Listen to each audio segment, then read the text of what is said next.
બારડોલી લોકસભા બેઠક પરથી સિદ્ધાર્થભાઈ ચૌધરીએ સમર્થકો સાથે ઉમેદવારી પત્ર ભર્યું।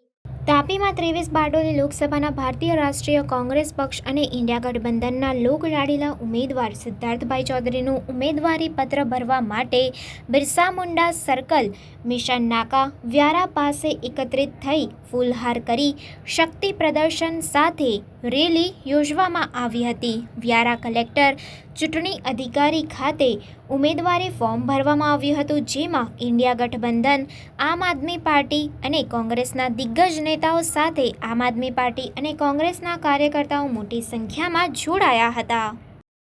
આજે બારડોલી લોકસભા બેઠક માટે કોંગ્રેસ પક્ષ અને ગઠબંધનના ઉમેદવાર તરીકે ઉમેદવારી પત્ર ભર્યું છે। ખૂબ સારો સમગ્ર પ્રજાનો પ્રેમ આવકાર મળ્યો છે અને આ ચૂંટણીમાં અમે ચોક્કસ સારું પરિણામ લાવીશું એવી આશા છે। આજે જંગી જનમેદની ઉમટી છે, એ જોઈને આપને શું લાગી રહ્યું છે આવનારા સમયના પરિણામો? આટલી મેદની અને આટલા લોકોનો પ્રેમ, મતદારોનો પ્રેમ જોઈ મને લાગે છે કે આ વખતે પરિવર્તન ચોક્કસ થશે અને અમે સારું પરિણામ મેળવીશું। સિદ્ધાર્થભાઈ, યુવા ઉમેદવાર તરીકે આપના કયા મુદ્દાઓ એવા છે કે તાપી જિલ્લાના લોકોને વધુ સ્પર્શતા હોય અને આ સમગ્ર સીટને વધુ સ્પર્શતા હોય?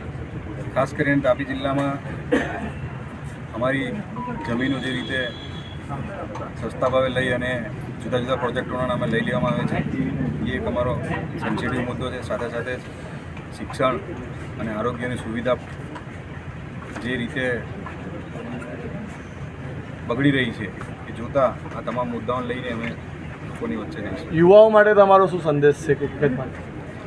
યુવાનો માટે મારે એક જ સંદેશ છે કે આ આર્યા પાની લડાઈ છે, યુવાનોના ભવિષ્યની લડાઈ છે, ખેડૂતોના ભવિષ્યની લડાઈ છે, તમામ ભારત દેશના નાગરિકોની બંધારણીય હકની લડાઈ છે અને એનામાં સૌ યુવાનો સાથે મળી અને આ ગઠબંધનના ઉમેદવાર તરીકે સૌ સહકાર આપે એવી સૌને વિનંતી છે। ધન્યવાદ।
છે.